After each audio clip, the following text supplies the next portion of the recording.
Alors bonsoir, comme vous l'a dit Emmanuel, je suis là pour vous parler d'Android Things. Donc on va faire un petit tour de qu'est-ce que c'est, à quoi ça sert, comment on s'en sert. Pas trop de détails niveau code, mais plutôt une vision globale sur ce qu'on peut faire avec Android Things. Je m'appelle Marc Planolec, je suis développeur Android depuis 4 ans. Je fais un petit peu d'IoT à titre perso, plus avec des Arduino, ce genre de choses, que vraiment de solutions complètes commerciales. Je travaille à Viséo, on recrute pas mal en ce moment. Si ça vous intéresse, n'hésitez pas à venir me voir après les conférences. Android Things, qu'est-ce que c'est et d'où ça vient? Alors l'IoT, c'est un sujet qui a commencé chez Google. En 2011, ils ont fait une petite tentative avec Android Atom qui a pas perduré longtemps, on n'en a pas trop entendu parler.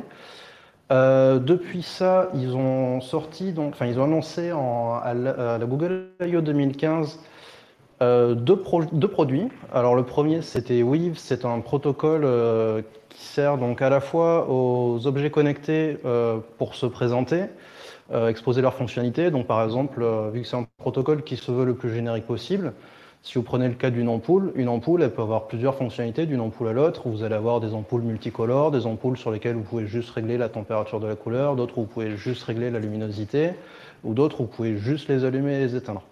Donc ça, le protocole Weave permet d'exposer les différentes fonctionnalités d'un objet. Et à partir du moment où vous avez exposé les capacités de l'objet que vous êtes en train de développer, une plateforme comme Google Home ou autre sera en possibilité de piloter cet objet en fonction de ses capacités. Donc ça, c'était la partie pilotage. Et donc la partie à piloter, c'était présenté sous la forme de Brillo. Donc Brillo, c'était un concept de système basé sur Android, vraiment réduit à son strict minimum, qui servirait de base de système d'exploitation pour développer de nouveaux objets connectés. Donc c'était une solution pour les intégrateurs d'objets connectés, pour pas avoir à redévelopper toute une couche bas niveau, en mettant en place un système de mise à jour le plus sécurisé possible, etc. Donc en 2015, on n'en a plus trop entendu parler. Courant 2016 non plus, donc il y a des différents intégrateurs qui ont intégré le protocole Weave à leurs objets déjà commercialisés. Le premier exemple de grande marque, c'était Philips avec CIU. Donc aujourd'hui, les ampoules que vous achetez dans le commerce de Philips Hue intègrent le protocole Weave. Mais je suppose que du coup, le Google Home est capable très facilement de les piloter. Et enfin, donc, en décembre 2016, Google a sorti la première développeur preview d'Android Things. Alors Android Things, au final, c'est la concrétisation de ce qui avait été annoncé avec Brillo 1 an et demi avant.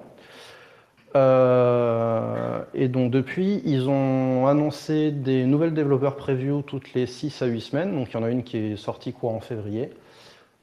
Voilà, c'est un rythme assez lent. On sent que c'est un projet secondaire chez Google, dans le sens où la deuxième développeur preview, 1 mois et demi plus tard, elle a porté surtout des corrections de bugs, de compatibilité, etc., mais pas vraiment de nouvelles fonctionnalités à proprement parler. Donc voilà, ça c'était la petite partie historique. Alors du coup, qu'est-ce que c'est Android Things? Android, sur lequel il y a des choses qui ont été rajoutées, d'autres qui ont été enlevées, et d'autres qui ont été légèrement modifiées.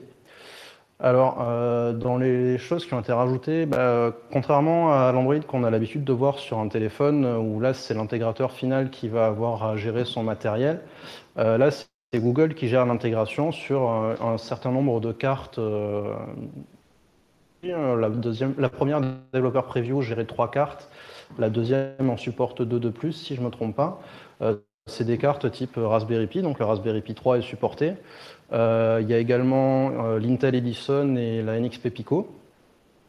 Donc c'est grosso modo des cartes qui sont du même ordre de prix, de taille, de consommation, fonctionnalité. C'est juste des constructeurs différents qui les proposent, avec chacune leur petite spécificité.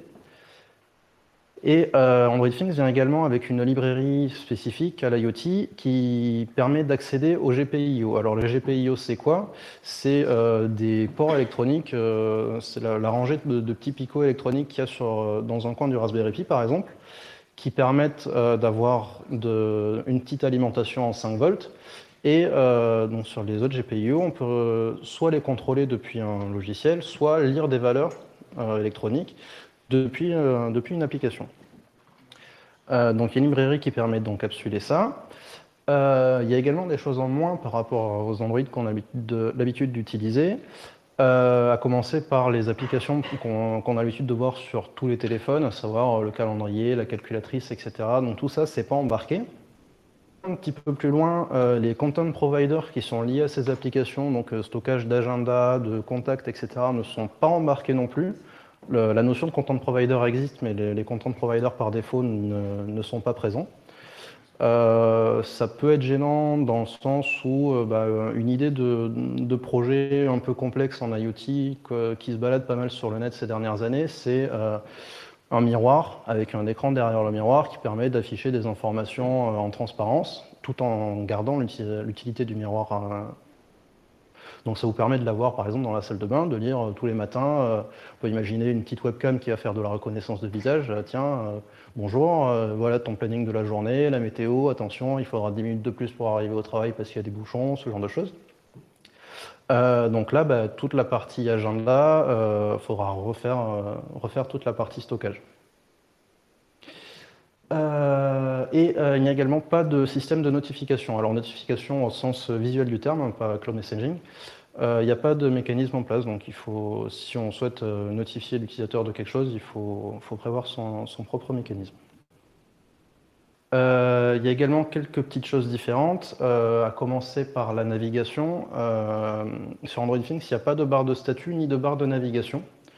Donc l'application qui est lancée est en plein écran. Donc, ce qui nécessite soit de gérer sur l'application la navigation, donc penser à mettre un bouton retour sur le layout par exemple, soit de mettre un bouton physique retour qui puisse gérer ça. Il n'y a également pas de launcher, on ne sait pas qu'il n'y en a pas de préinstallé, c'est que la notion même de launcher n'existe plus sur Android Things. Par contre, une application peut définir que telle activité va se lancer automatiquement au démarrage d'Android Things.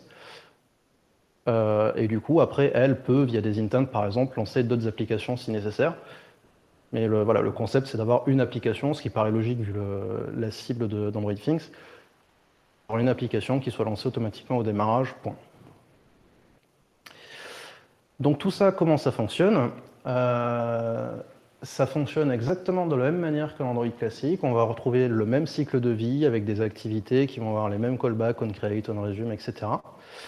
La petite subtilité, c'est que l'interface graphique est totalement optionnelle. On peut très bien démarrer une carte sous Android Things sans avoir d'écran branché. Si l'application qui est installée dessus est adaptée, ça fonctionnera très bien.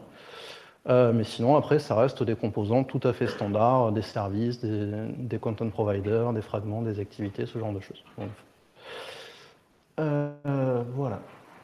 Donc pour installer Android Things sur une carte, ça va dépendre de la carte, mais grosso modo, le principe est toujours le même, c'est récupérer l'image du système sur le site de Google et la flasher. Alors sur Raspberry Pi, ça va être directement flashé via la carte SD. Par contre, les Intel Edison et NXP Pico sont compatibles fastboot en USB directement, donc voilà, ça se passe exactement de la même manière que pour flasher une image Android classique sur un téléphone via fastboot. Une fois que le système est installé, il se connecte au réseau automatiquement à partir du moment où il y a un câble réseau branché et qu'il y a un serveur DHCP sur le réseau local. Il broadcast son adresse IP sous le nom mdns android.local.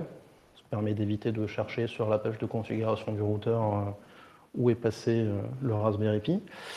Petite subtilité intéressante aussi, si un écran est branché au premier démarrage, il va afficher l'adresse IP de la carte Ethernet et de la carte Wi-Fi sur l'écran en question, tant qu'il n'y a pas d'application lancée. Et ensuite, le Wi-Fi se configure via ADB. Donc le Wi-Fi est supporté nativement sur toutes les cartes. Du coup, une fois qu'on a tout ça en place, on peut développer. Ça se passe sur Android Studio de la même manière qu'une application classique. On peut très bien développer une application qui va être à la fois compatible Android Things et Android classique. Alors j'ai un peu du mal à voir l'utilité, mais c'est faisable. La seule spécificité, c'est donc la librairie dont je parlais plus tôt qui permet d'accéder au GPIO, qu'il faut penser à déclarer sur bi.gradle. Donc elle est directement intégrée au système, donc on ne va pas l'embarquer dans l'APK. Donc elle est définie comme provided et pas comme à compiler. Son implémentation dépend en fait de la carte sur laquelle va être exécutée l'application. Donc l'idée c'est dans tous les cas, vu qu'elle est présente sur le système, de ne pas l'embarquer. Il faut également la déclarer dans le manifeste avec le uses library qui va permettre au système de la rajouter au ClassPass lors du lancement de l'application, puisqu'elle n'est pas par défaut. Et également, si on ajoute le paramètre required à true, ça va empêcher l'installation de l'APK sur un Android qui n'est pas équipé de cette librairie. Donc ça peut éviter de se retrouver avec l'application qui crache sur un téléphone parce qu'elle n'a pas été prévue pour ça. Et également, aujourd'hui, il n'y a pas de canal de mise à jour pour les applications sur Android Things. C'est quelque chose qui n'est pas encore prévu. Mais je suppose qu'on peut imaginer que d'ici quelques versions, ils auront un accès, alors pas forcément le même type d'accès qu'on peut imaginer sur un téléphone, mais je suppose que les périphériques Android Things auront accès au Play Store, ne serait-ce que pour gérer les mises à jour. Donc ça veut dire que les APK prévus pour Android Things vont se retrouver sur le Play Store d'une manière ou d'une autre. Le Play Store filtrera automatiquement sur un périphérique qui n'est pas équipé de cette librairie, il n'affichera pas l'application vu qu'il ne peut pas l'installer sur le téléphone en question. Voilà, à partir de là, le dernier point qui n'est pas directement du code Java à proprement parler, donc comme je disais tout à l'heure, une activité va être définie comme se lançant au démarrage.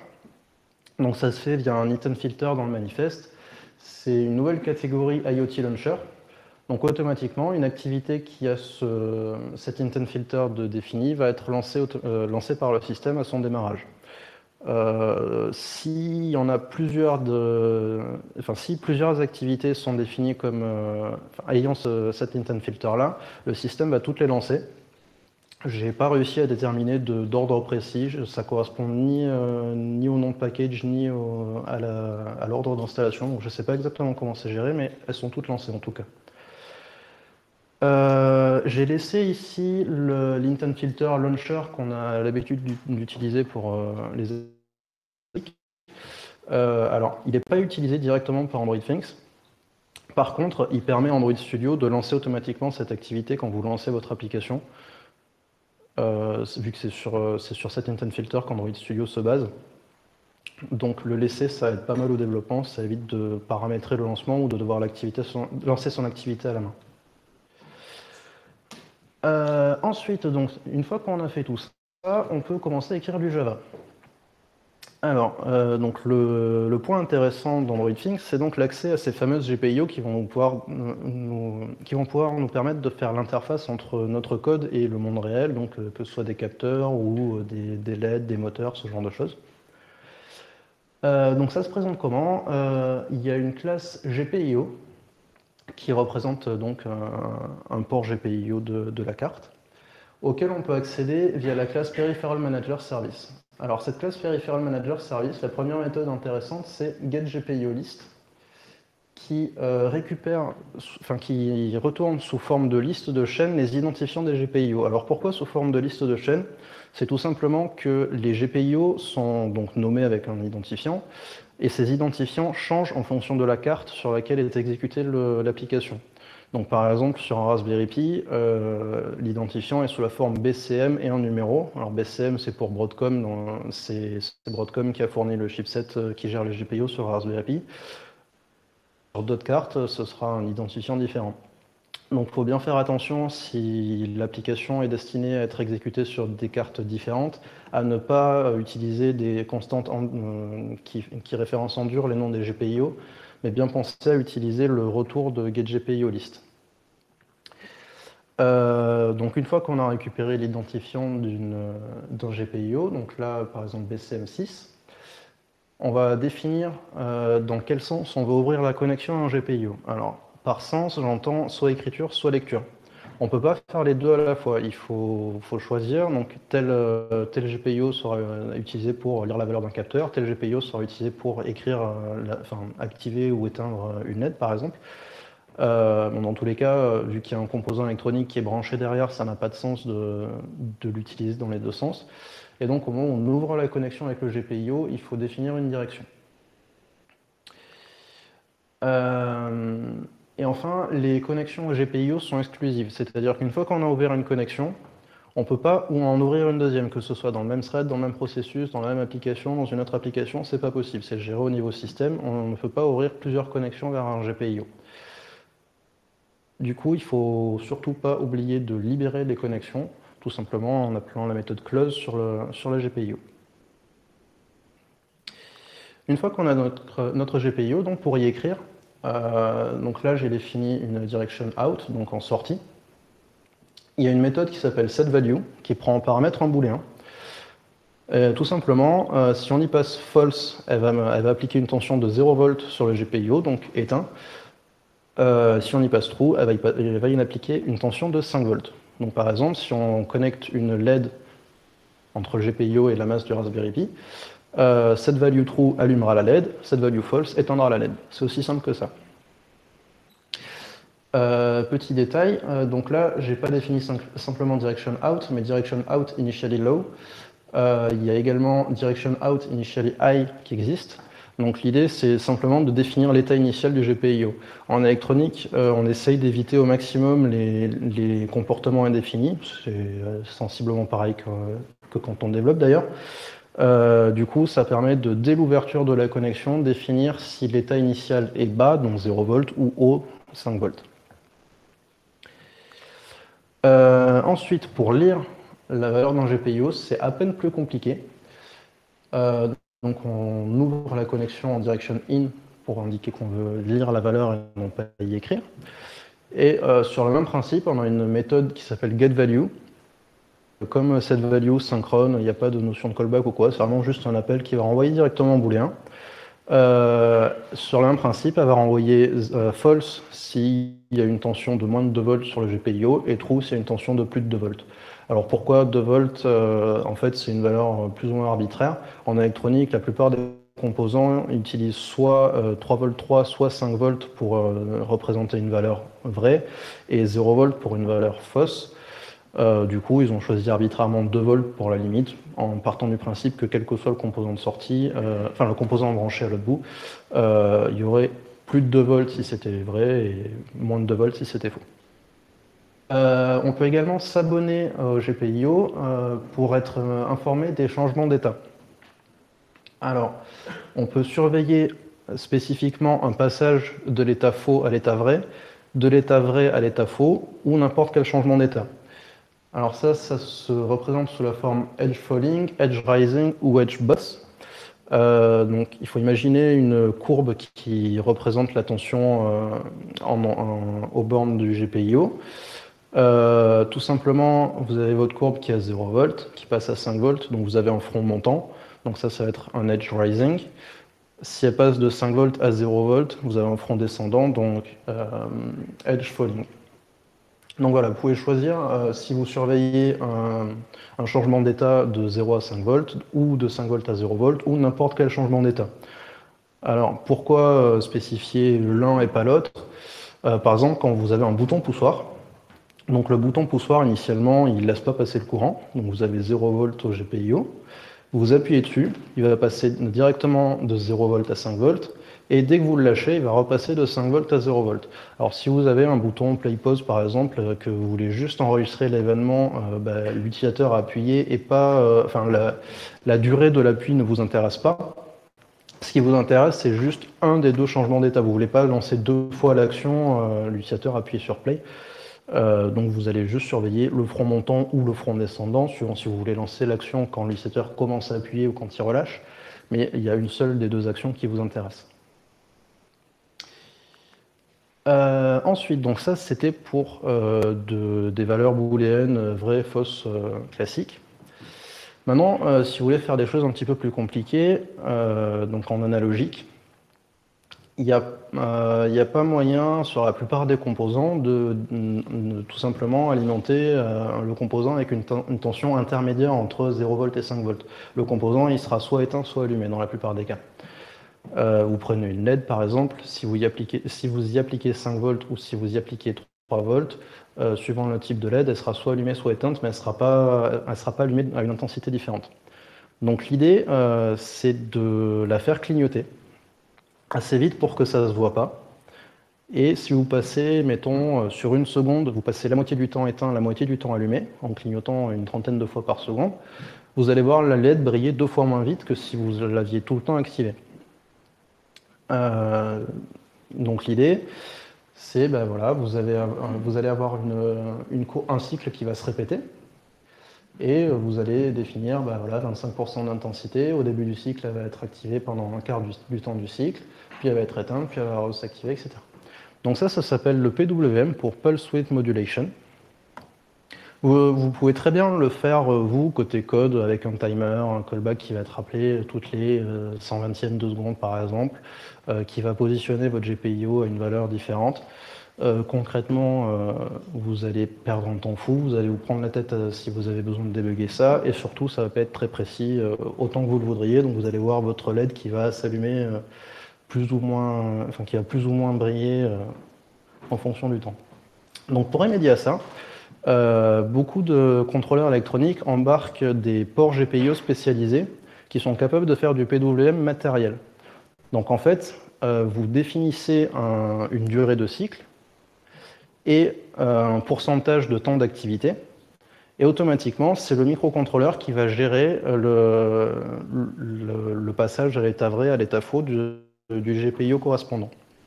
Donc par contre, la petite contrainte, c'est que vu que c'est des GPIO spécialisés, il n'y en a pas autant que des GPIO classiques. Donc par exemple, sur un Raspberry Pi, il y a une vingtaine de GPIO qui sont utilisables de manière générale. Il n'y en a que 2 qui sont capables de faire du PWM matériel. Après, donc ça s'utilise sur le même principe qu'un GPIO. Donc vous avez une classe PWM.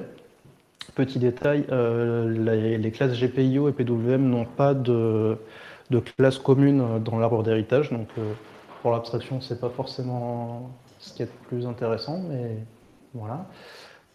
Donc sur le même principe, donc, vous avez une méthode getPWMList sur le Peripheral Manager Service qui va vous retourner la liste des identifiants des ports GPIO capables de faire du PWM. Alors c'est un identifiant spécifique, c'est pas un identifiant de GPIO comme on l'avait tout à l'heure, c'est vraiment, là sur le Raspberry Pi par exemple, c'est PWM1 et PWM0. Donc ensuite, une fois que vous avez récupéré votre identifiant, vous pouvez ouvrir la connexion avec OpenPWM et en passant en paramètre l'identifiant du PWM. Vous allez définir la fréquence du cycle de fonctionnement. Donc 120 Hz par exemple pour une LED, ça permet de n'absolument rien voir au fait qu'elle clignote. Et ensuite, via setPWM de T-Cycle, vous définissez le pourcentage de temps d'activité. Donc là, j'ai défini 100%, donc elle va être tout le temps active, mais si je définis 50%, bah, sur ce 120e de seconde, elle va passer 50% du temps allumé, 50% du temps éteint. Et ça, j'ai rien à faire pour le gérer. C'est vraiment le système d'exploitation et le microcontrôleur derrière qui gère ça tout seul. Et ensuite, il y a une dernière méthode, setEnabled, qui prend un paramètre en booléen, qui permet d'éteindre ou allumer le port PWM, mais en gardant sauvegardé les paramètres de Duty Cycle en fait. Donc ça permet de basculer l'état éteint à allumé tout en gardant la même intensité quand vous allez rallumer votre composant derrière. En plus de ça, Android Things supporte trois protocoles, alors protocoles au sens électronique du terme, qui permettent d'échanger des données avec des composants un petit peu plus complexes qu'une LED ou un bouton. Par exemple, un capteur de température, un tracker GPS ou ce genre de choses. Donc c'est des protocoles tout à fait standards dans le domaine de l'électronique. Avec les trois qui sont supportés là, grosso modo, vous avez sans doute le support de 99% des composants électroniques que vous pouvez trouver sur le marché. Donc chacun a ses spécificités. Donc l'I2C, c'est un protocole série synchrone qui vous permet de communiquer avec un nombre virtuellement infini de capteurs, donc il est totalement chaînable. vous utilisez dans tous les cas 3 GPIO, quel que soit le nombre de capteurs qui sont branchés derrière. Ils seront branchés au même GPIO. Donc l'idée, c'est qu'en fait, vous allez avoir un un GPIO qui va servir à communiquer une masse commune entre les différents composants, un autre GPIO qui va servir à l'échange de données. Donc vous en avez qu'un, donc c'est de l'half duplex. Vous ne pouvez pas lire et écrire sur un composant en même temps. Il faut d'abord lire puis écrire ou l'inverse. Et enfin, le dernier GPIO sert à partager une horloge commune. Donc comme ça, vous savez que toutes les X secondes, vous allez échanger X bits d'informations sur le port de données. Et pour synchroniser cette seconde, je parle de secondes, mais c'est bien plus rapide, vous avez le GPIO d'horloge commune qui va changer d'état pour indiquer le cycle d'horloge. Chaque composant branché en I2C a une adresse matérielle. Donc elle est absolument pas personnalisable et donc via le port de données, je ne vais pas rentrer dans les détails du protocole série, mais en fait il faut adresser un composant via son adresse pour pouvoir communiquer avec lui. Donc ça bien évidemment, là c'était des détails pour comparer aux deux autres protocoles. C'est tout à fait abstrait par l'API Java d'Android Things. Beaucoup plus simplement que ce que je vous raconte là, des données avec différents capteurs. Donc ensuite, vous avez le SPI. Le SPI, c'est assez similaire au final. C'est également un port série synchrone, qui cette fois par contre fait du full duplex. Vous pouvez à la fois lire et écrire depuis un capteur. Donc, par contre, vous ne pouvez lire et écrire que vers un à la fois. C'est chacun son tour. Par contre, il nécessite plus de GPIO. Il est chaînable également.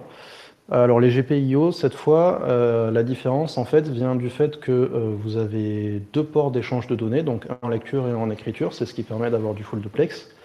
Et en plus de ça, au lieu d'avoir une adresse matérielle comme un I2C, chaque composant a une sorte d'adresse logique en fait. L'idée, c'est que pour choisir à qui vous parlez, vous allez avoir un GPIO qui va être attribué à chaque composant. Et donc si vous passez un de ces GPIO, ça s'appelle chip select, si vous passez un de ces chip select à vrai, c'est que vous êtes en train d'échanger avec ce composant-là. Les autres ignorent totalement ce que vous êtes en train de raconter. C'est pour ça qu'il suffit de 4 GPIO, vu que vous n'avez pas besoin de chip select si vous avez un seul composant derrière. À partir du moment où vous en avez plusieurs, il va vous en falloir 4 plus 1 GPIO par composant. Donc si vous avez 2 composants derrière, par exemple, il va vous falloir 2 GPIO de plus, donc 6 au total. En sachant que vous en avez une vingtaine sur le Raspberry Pi, ça peut vite être un facteur limitant.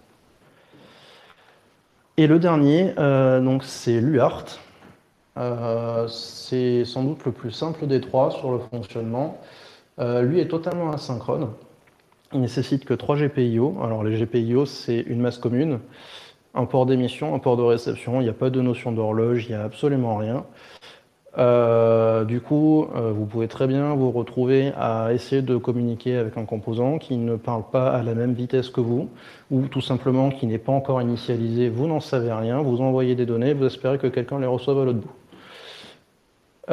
Du coup, pour essayer de limiter un peu la casse, il y a une variante de l'UART qui utilise 2 GPIO de plus, qui permettent de demander au composant s'il est prêt à recevoir. Et donc le deuxième GPIO permet au composant en face de répondre « oui, je suis prêt à recevoir » et ça permet d'éviter de parler dans le vide. L'UART, c'est le protocole le plus utilisé dans les composants un petit peu complexes comme les blocs GPS, etc. Parce que une fois qu'on a bien compris la notion de request to send et clear to send, donc les 2 GPIO supplémentaires qui permettent d'être sûr que le composant en face est bien initialisé et prêt à recevoir, c'est celui qui permet les débits les plus rapides vu qu'il n'y a pas de notion d'horloge partagée, etc. C'est un des plus complexes à implémenter au final, mais le plus simple dans son fonctionnement. Voilà.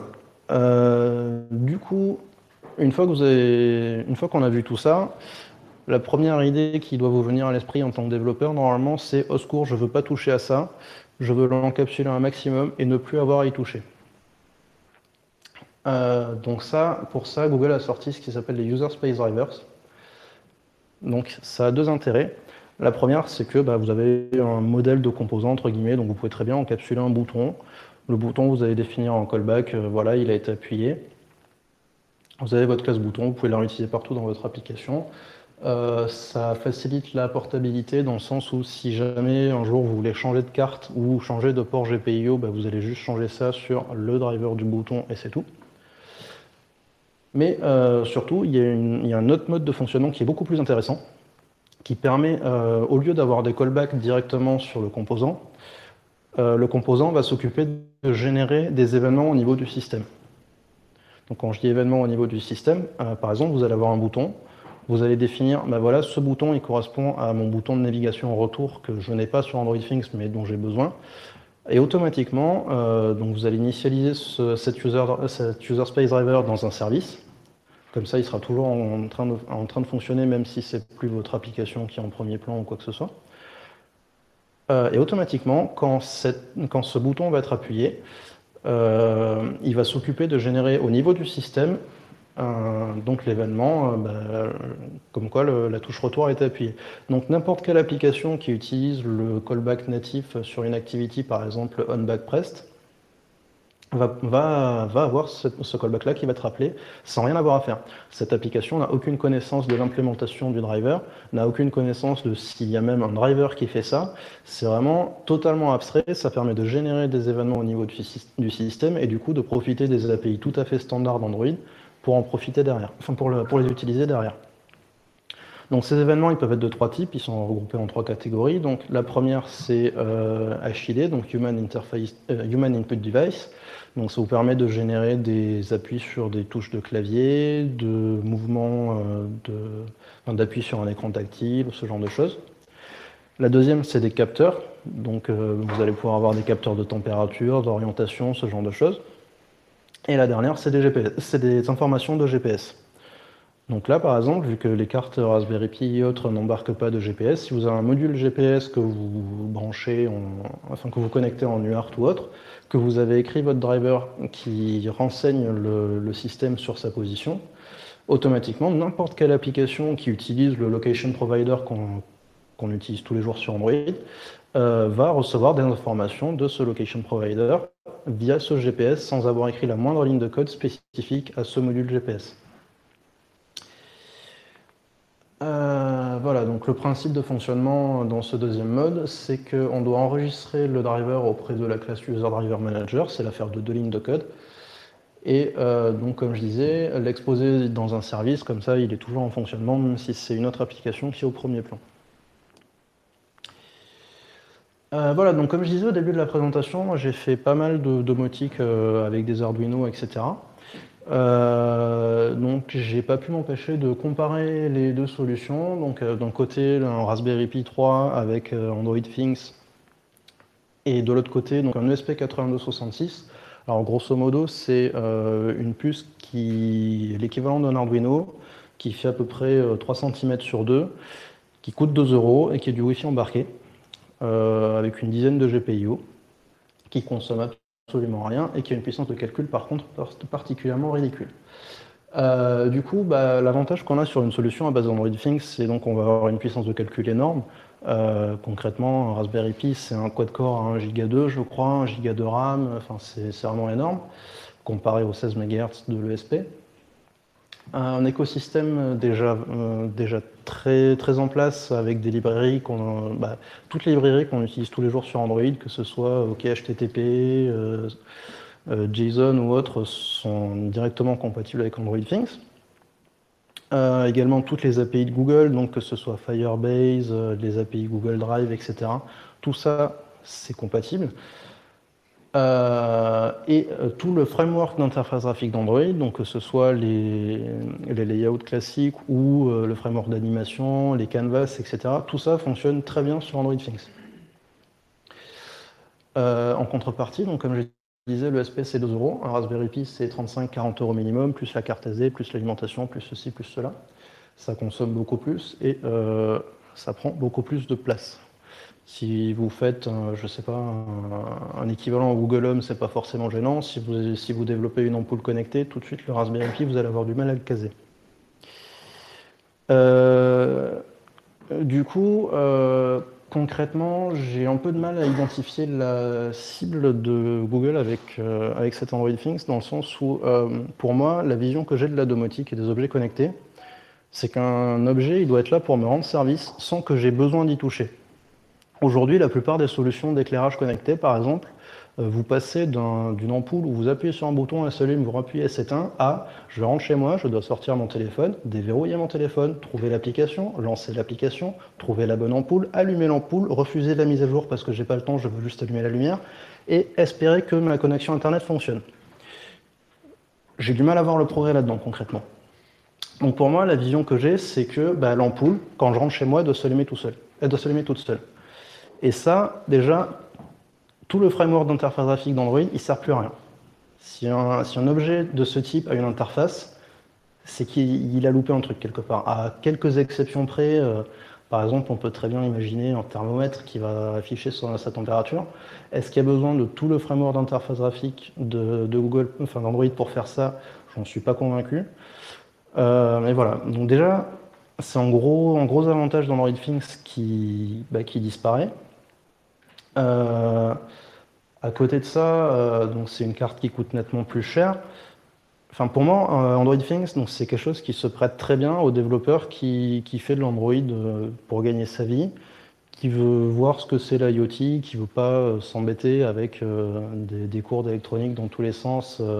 Parce que bon, concrètement, là, vous prenez un développeur Android, vous lui faites une intro de 2 heures électronique, il va pouvoir vous pondre un truc sur Android Things sans souci. Vous le mettez devant un Arduino, il risque de tirer la gueule. Enfin voilà, pour moi, c'est plus un moyen d'approcher la domotique, mais j'ai du mal à voir qu'est-ce qu'ils veulent en faire concrètement en production derrière. J'attends de voir, mais je reste assez sceptique là-dessus. Et le deuxième point qui m'a légèrement surpris, c'est que donc d'un côté, Google a une plateforme d'IoT, de l'autre, Google a un protocole d'IoT. Android Things ne gère pas Weave. Donc la solution d'IoT de Google ne gère pas le protocole d'IoT de Google. Il doit y avoir une explication logique, mais personnellement, je ne la vois pas. Donc voilà, je suis partagé sur Android Things. C'est super intéressant pour découvrir la domotique, mais qu'est-ce que ça va devenir derrière? J'en ai pas la moindre idée. Est-ce que vous avez des questions?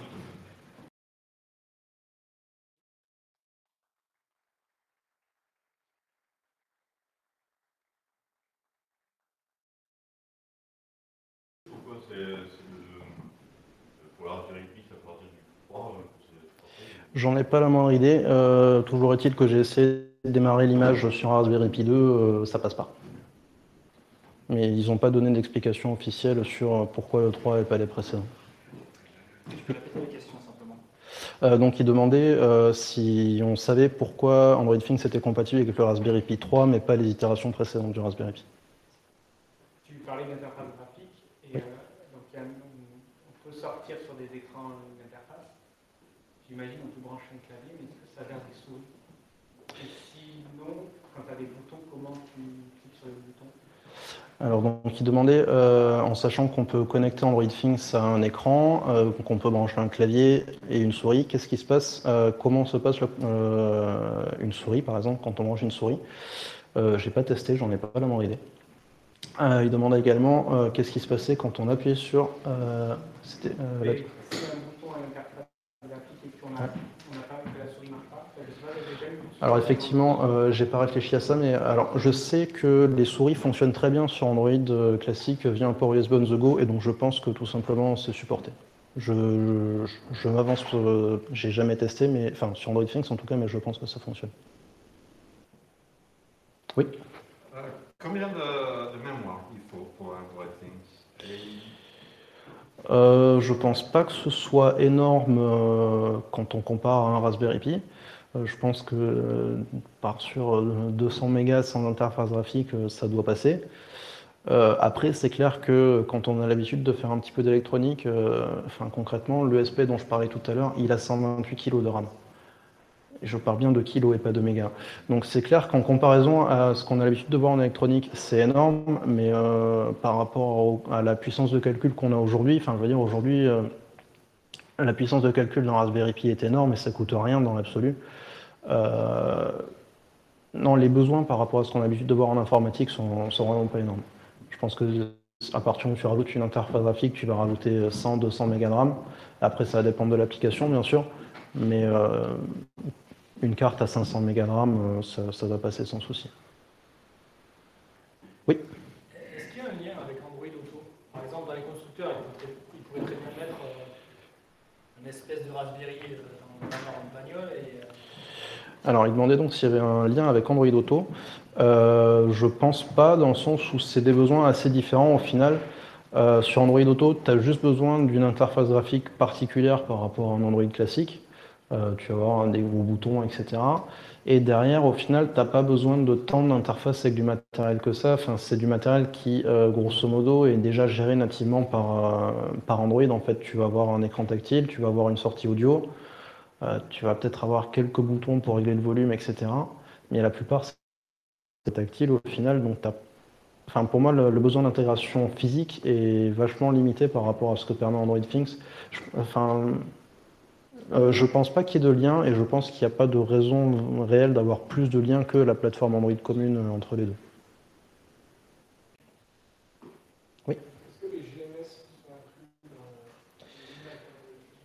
inclus Il me semble que non. Cela dit, ils mettent en avant l'intégration de Firebase. Donc, à partir du moment où Firebase Cloud Messaging passe, oui, au final, je ne sais pas. Je ne sais pas, en tout cas, s'ils sont en intégralité ou quoi, mais fonctionne, ça c'est sûr.